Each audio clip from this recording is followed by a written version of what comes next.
11 o'clock. 11 o'clock. Salcito, what time did... Are you sure that the message said... I'm sure of nothing. The message I got was simple. Have the money ready, be at the home of Deputy Coyannis. If a meeting can be arranged, you will be called. All right. The money, $5,000, it is ready. We are at your home. All we can do now is wait. The message. What do the words say exactly? You Mia. 100 times since this morning you've asked me that. We both know the words as well as we know our catechism. They have not changed since this morning. Can deliver documents on Z for $5,000. If meeting possible tonight, we'll call home Deputy Coyannis. Well, it's good quality paper. Yes, the informer has a taste for the finer things in life, like $5,000.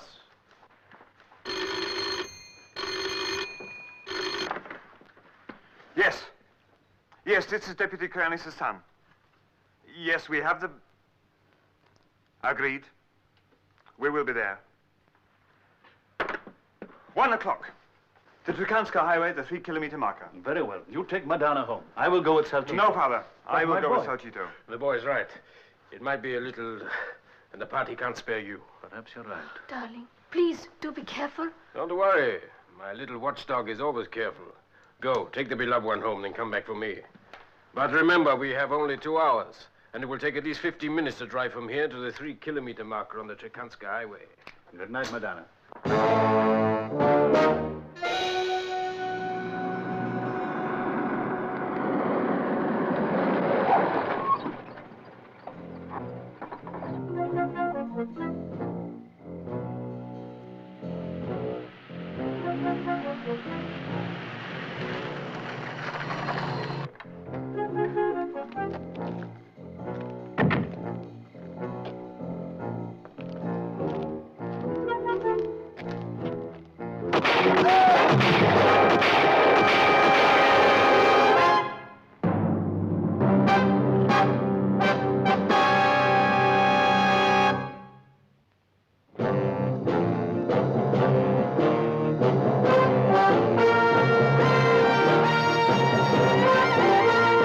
Every government has its Secret Service branch.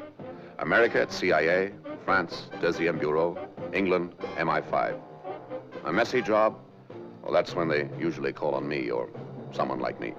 Oh, yes. My name is Drake. John Drake.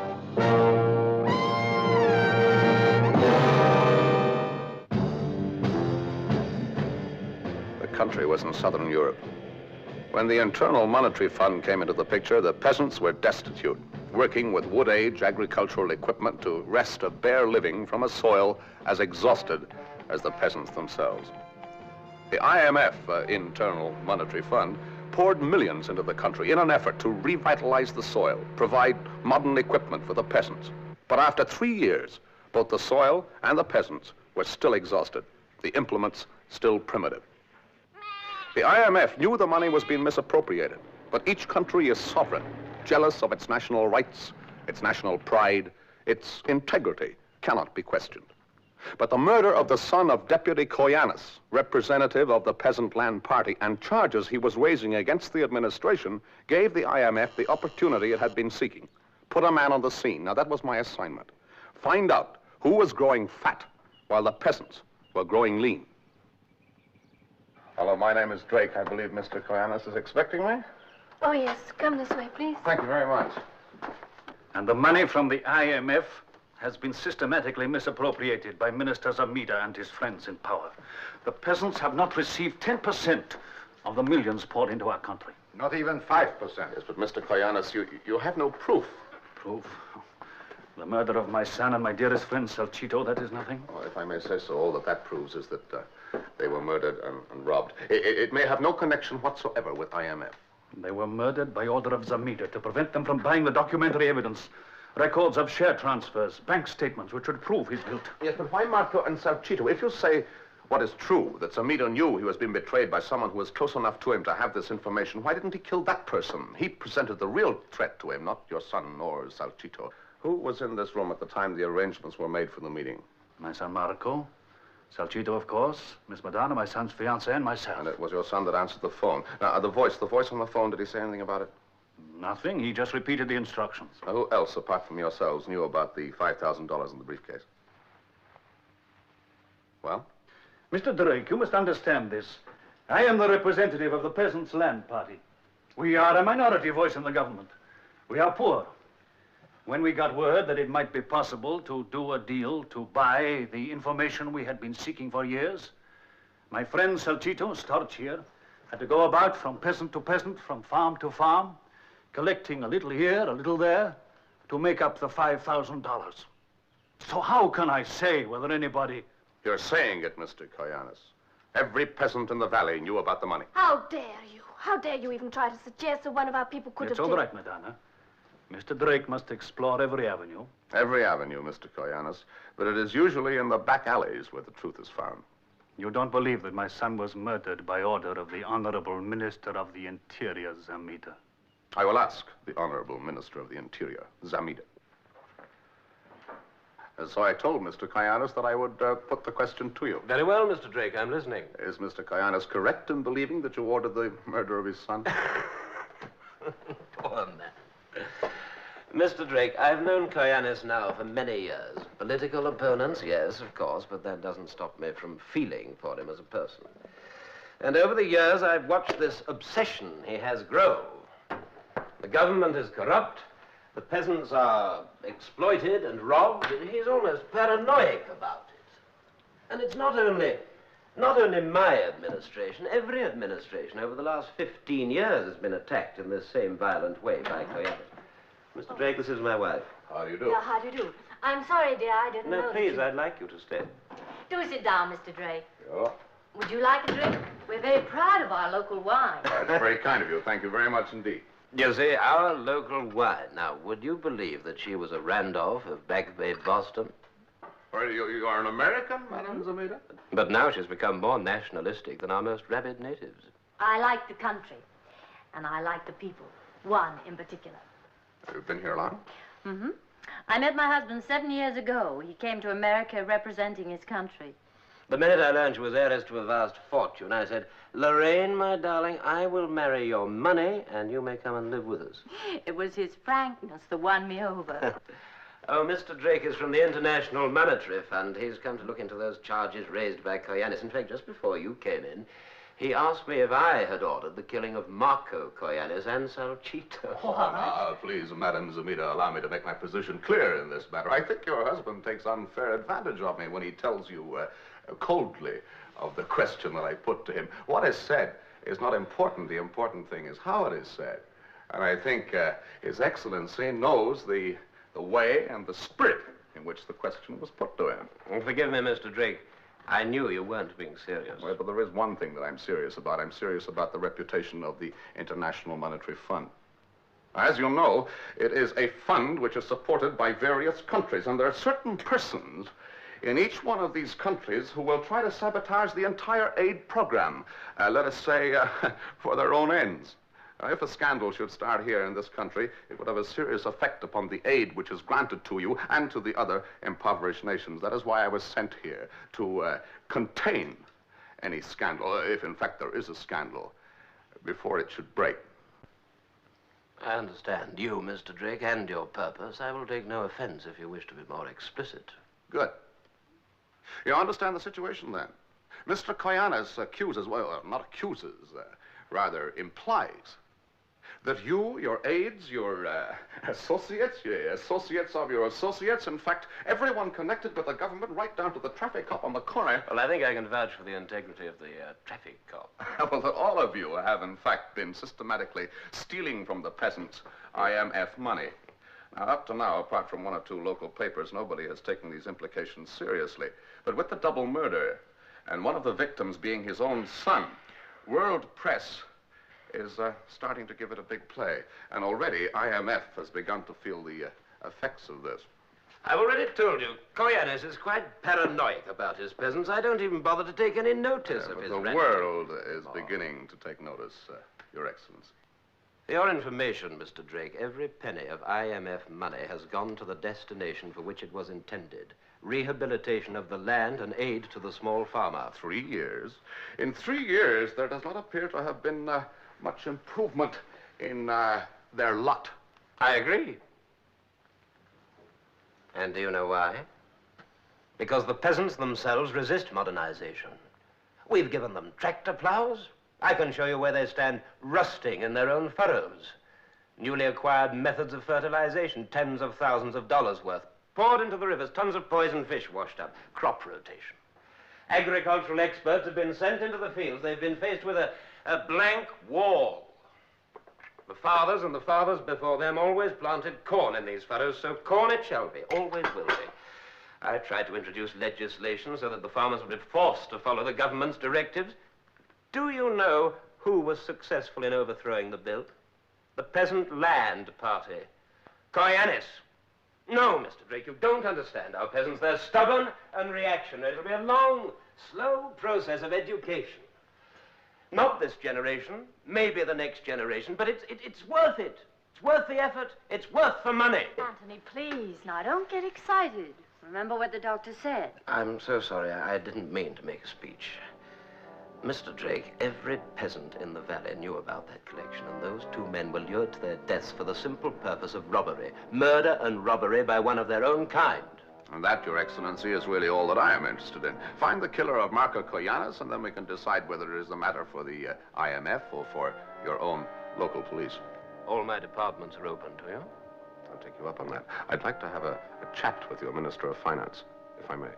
It will be arranged. Wait, Arkady. And ugly rumors are best met with truth, don't you think, Mr. Drake? As you say. Truth and indisputable facts and figures. Now, these are the records of the agricultural appropriation of equipment. May I have photostatic copies of them? Anything you wish. You will find that every item balances, down to the last cent. Have them photographed, Arkady. So, you will be able to take them away, study them at your leisure. Oh, no, I don't think this is necessary. Obviously, there is nothing to hide here. But later, I should like to check the other statement. Mm-hmm. It will be necessary to collate certain figures. This will take a little time. Not too long, I hope. Thank you, sir. It's a pleasure. I'm obliged.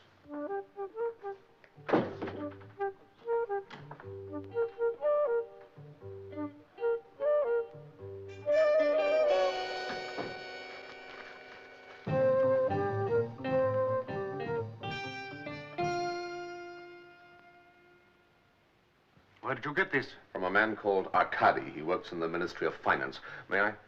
If you wish to know the truth, meet me at 6 off Highway 10 by the Zarbet turning. What do you know of this Arkady? I only know that he was afraid because of the information It might be has. a trap. Remember what happened to Marco? Yes, I'm sorry. It's all I have to go on. I must follow it up. Now, how do I get to Highway 10 by the Zarbet turning? I know the road. I'll take you there. Thank you.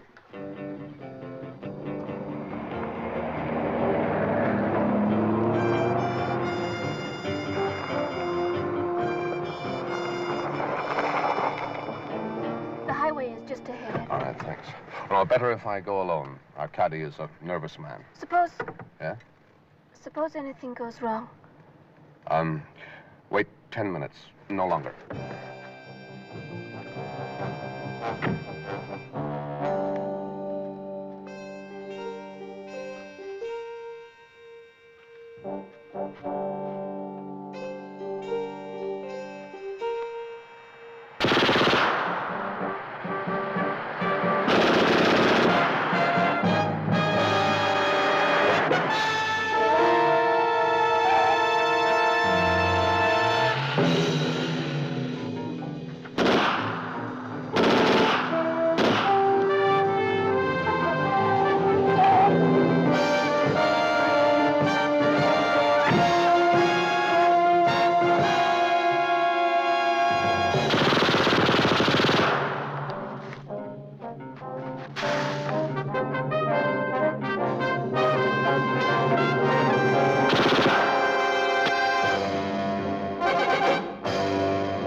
Coyannis. Hurry, please. This is preposterous. What would I gain from betraying you? Arkady had promised to tell me the truth. Perhaps the truth would have proved that your allegations against Zamita were without foundation. Did you come here to help us, or not? Oh, yes, indeed I did. But you were the only person that I told about the meeting. The only one. Now, how do you explain what happened? I can't. Exactly. Good night. If you have anything to tell me before my meeting with Zamita in the morning, I'll be at my hotel.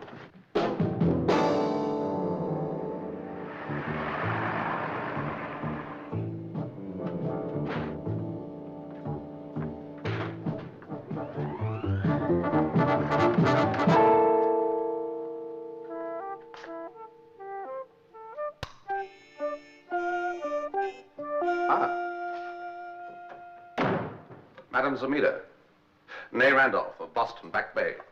What can I do for you? Mr. Drake, I need a drink. Well, of course, we're very proud of our local wines.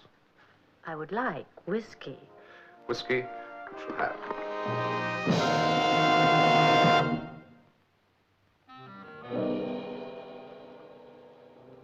All right, Madam Zamita, you've taken your pause.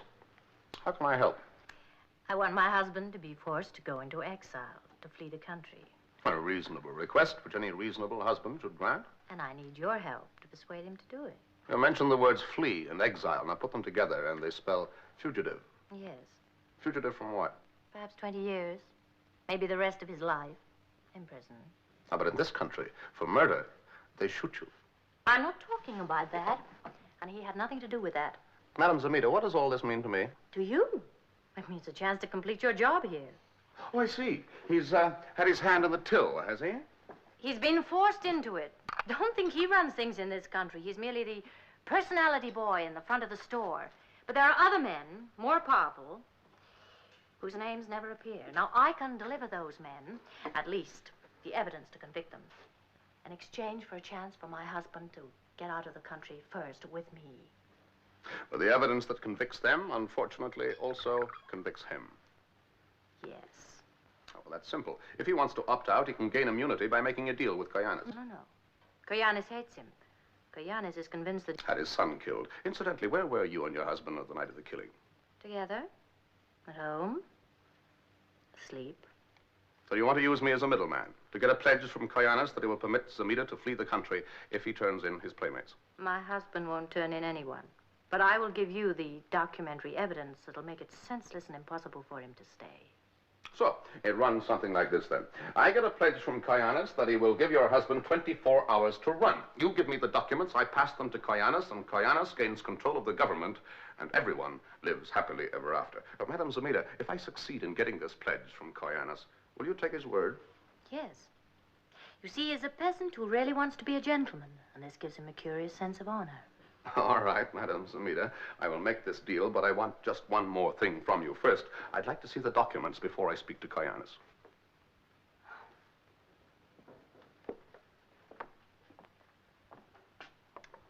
No. Because then you would have it all. But I promise you this. The minute you get Coyannis' word, I will hand over the documents. But you must hold them until we've left the country. How soon can you get them? I have them. Now, call me tomorrow morning after 10. It'll be safe then, at this number. Uh-huh. And this number is 137596. Our private number at home. I will say only one thing. The ducks are ready for you, madame. And give me an address where it'll be safe for us to meet. It's too dangerous for me to come back here. I don't trust her. I don't trust Zamita. I don't trust even this small delay, so I want the move made now. But that could be dangerous. If Zamita's home, he might recognize my voice and then... A woman. We can have a woman make the call. She can give her your message. Storch, bring Madonna in.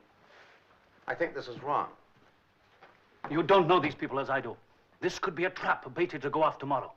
But if you press her now, and she gives excuses... Ah, Madonna. Mr. Drake wishes you to make a telephone call for him. He will tell you what to say. Yes, I want you to call. Oh, by the way, I'll need a place where I can meet her, a safe place.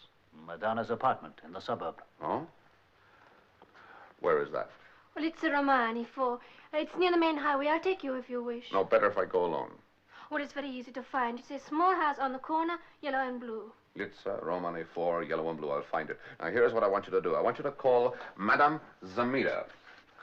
Madame Zamida? That's right. I want you to give her the following message.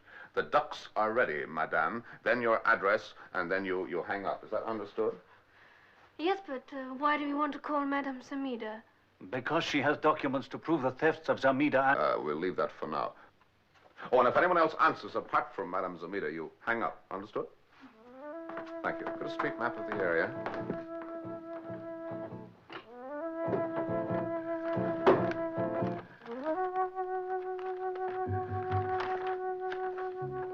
Here, this is where you are now.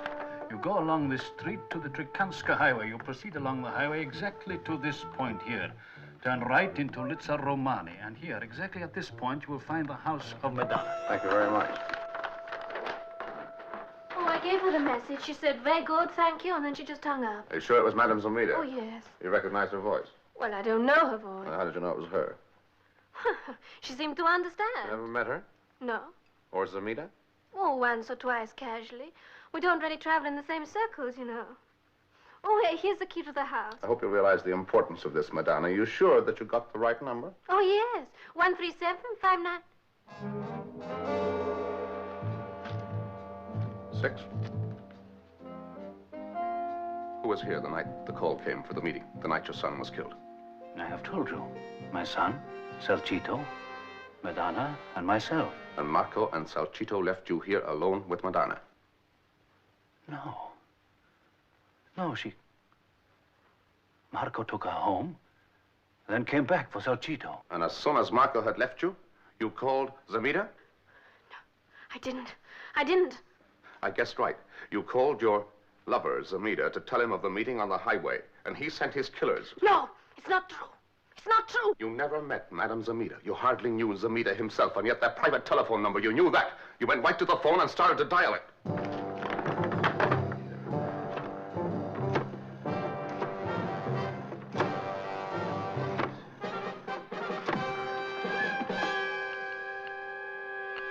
Hello, Madame Zamida. Did a woman just call you and say... All right. Don't move. Stay right where you are. Lock the door. If your husband arrives before I do, try to keep him out. I'll be there in just 2 minutes. She didn't call the number. She called Zamida again to warn him. Now, you hold her here. She's the one responsible for your son's death. Right.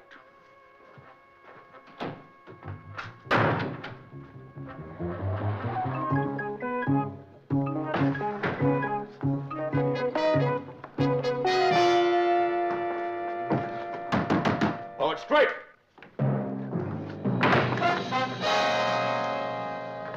Was you, wasn't it? You were going to meet Marco Coyannis on the highway and give him the documents. To break your husband. To force him to flee with you because you knew you were losing him. That's why you wanted to make the deal. And you were here. Right in this room. By the phone when the call came. The call came to warn him. And you know from whom, don't you? From his mistress. And then you heard him call his killers, who, Captain Ashard, heard him order the death of Marco Salcito, the mysterious informer. And then you had to stay, didn't you? Yes. Yes, it's true. Because I wanted to keep him.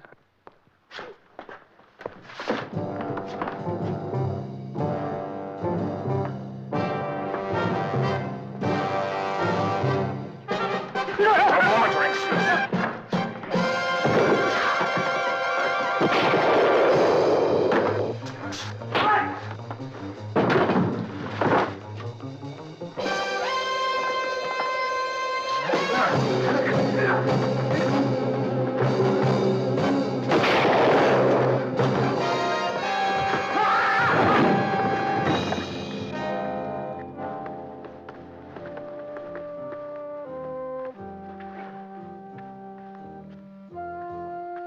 There was nothing I could say to help. He was safe now. Maybe it was better this way. Who knows?